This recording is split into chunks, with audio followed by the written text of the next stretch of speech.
The person most likely to retire a millionaire in your neighborhood isn't the doctor with the German car.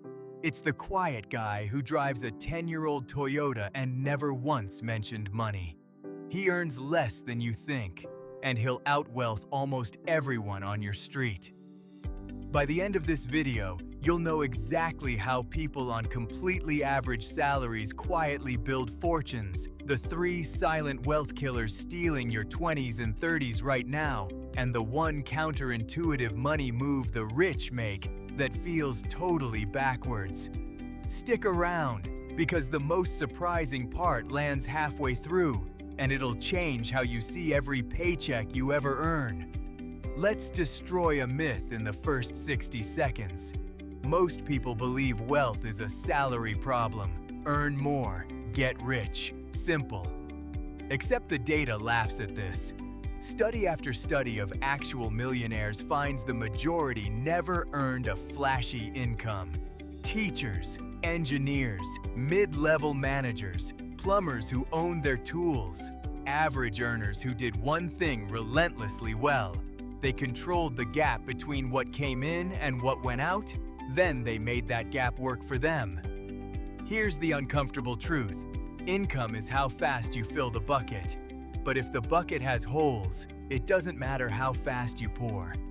I've watched people earning 6 figures live paycheck to paycheck, drowning in lease payments and lifestyle, while someone earning half as much quietly stacked a portfolio that now pays their rent. The difference was never the salary, it was the system. And the wild thing is, a higher salary often makes people poorer because it convinces them they've already won. They upgrade everything and save nothing. So if you've been waiting for a raise to start building wealth, you've been waiting for the wrong thing. The wealth was always going to be built with what you have right now. But before we get to how, you need to understand the silent enemy eating your money in the dark. There are 3 wealth killers that do their damage so quietly you'll never feel the wound until it's too late. The first is lifestyle creep. Every time your income rises, your spending sneaks up to meet it. A bigger apartment, a nicer phone, food delivery 5 nights a week. None of it feels reckless. That's exactly why it's deadly. You can earn raises your whole life and end up with nothing, because the lifestyle ate every single one. The second killer is high-interest debt, and credit cards are the assassin here. Carrying a balance at 20+% interest is like trying to fill a bucket while someone drills new holes faster than you pour. You can't out-invest that. Nobody can. The third, and the sneakiest, is time, or rather, wasting it. Every year you delay investing in your 20s costs you exponentially more than a missed year in your 40s, and most people don't understand why until I show you the number that follows. These 3 killers share one trait.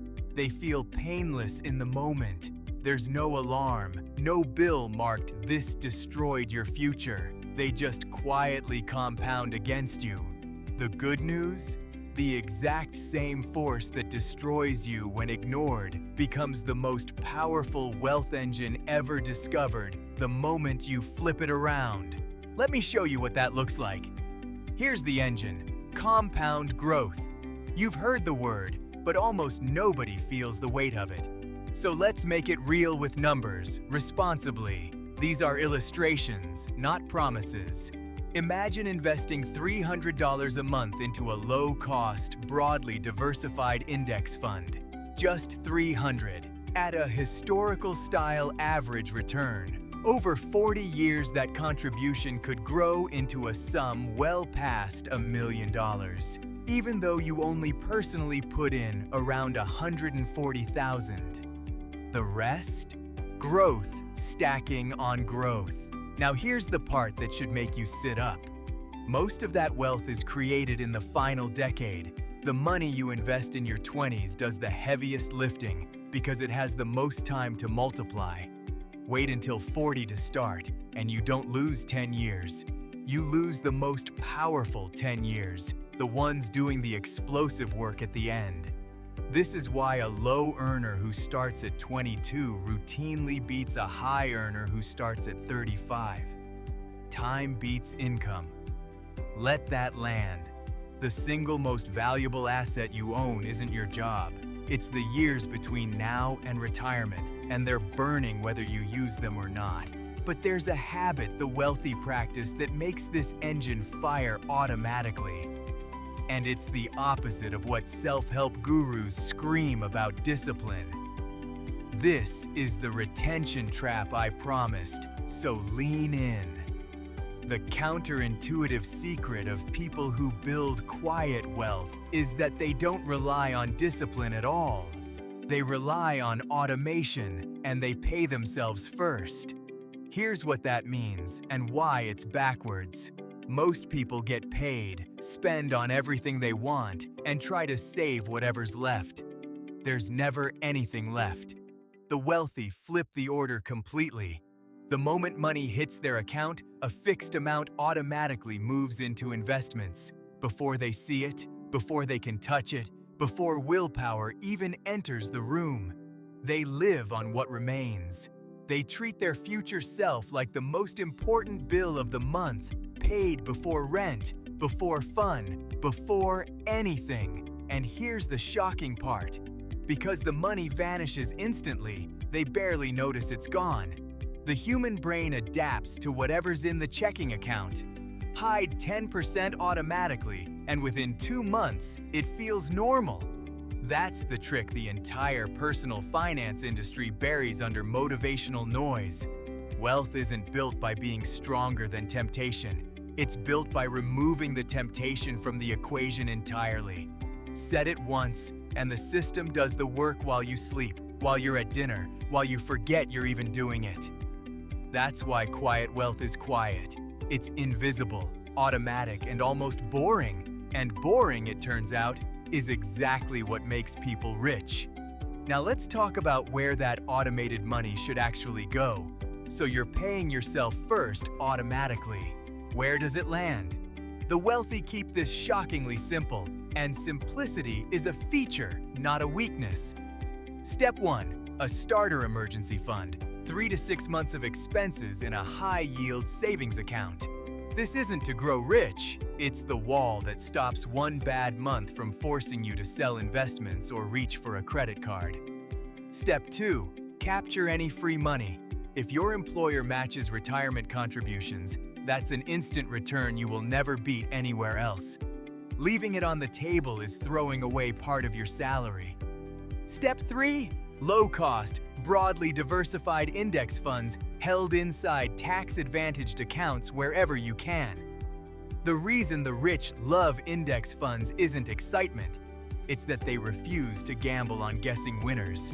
They own a slice of the whole market and let it compound for decades. They don't check it daily. They don't panic when it dips, because a dip while you're still buying is actually a discount. Here's a number that matters. High fees can quietly erase a huge chunk of your lifetime returns.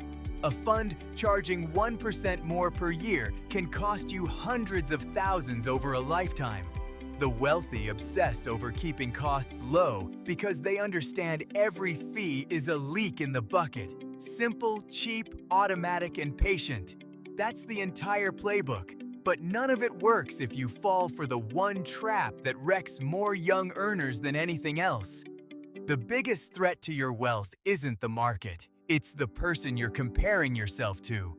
We live inside a feed engineered to make you feel behind. Vacations, watches, cars, renovations, all curated, often financed, frequently faked. And every time you feel that sting of falling short, you reach for your wallet to close the gap. That's the comparison trap, and it has bankrupted more young people than any recession. Here's the reframe that sets you free. Most of what looks like wealth is actually debt wearing a costume. The least luxury car signals success and quietly drains the driver every month. The financed lifestyle looks like winning and feels like winning, right up until an emergency exposes that there's nothing underneath. Real wealth is silent. It looks like a paid-off car, a growing investment account nobody sees, and the unbothered calm of a person who isn't one paycheck from disaster. The richest people I've ever met were almost impossible to spot. That's the whole point. So the next time you feel the urge to buy something to keep up, ask one question: am I building wealth or buying the appearance of it? Because you genuinely cannot do both with the same dollar. Choose the invisible version. It's the one that actually pays you back.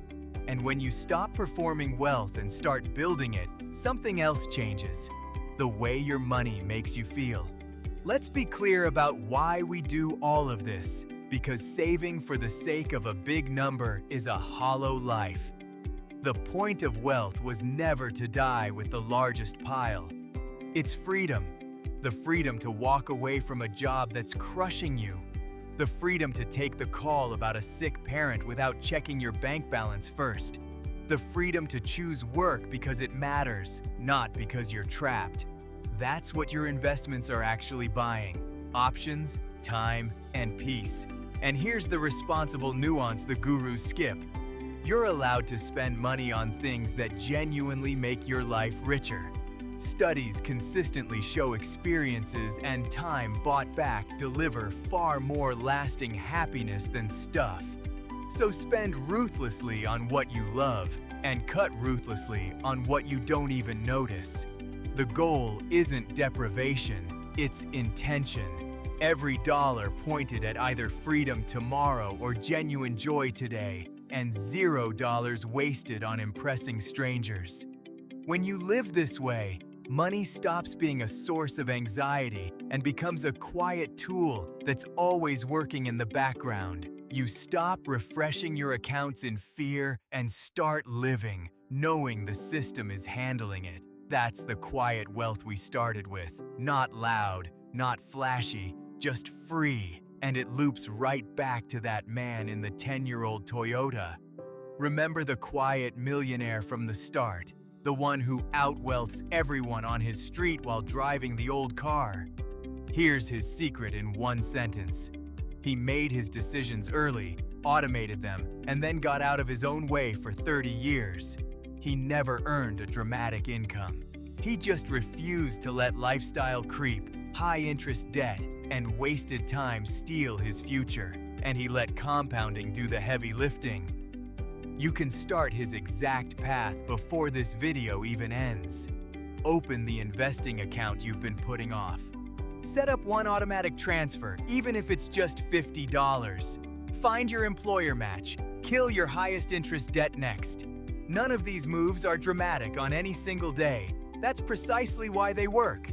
Wealth isn't built in a heroic burst. It's built in small, boring, repeated decisions that quietly compound into something undeniable. The version of you 10 years from now is either going to thank you or wish you'd started today. There is no third option, because time is moving regardless of what you do. So make the choice the quiet rich made. Start small, start automatic, and start now. That quiet millionaire in the old Toyota was never lucky and never special. He just understood that wealth is built by what you do consistently, not by what you earn occasionally. Now you understand it too. If this gave you a clearer picture of how to build real wealth on a normal salary, consider subscribing so the next one finds you when you need it. Then go set up that first automatic transfer. Your future self is already counting on it.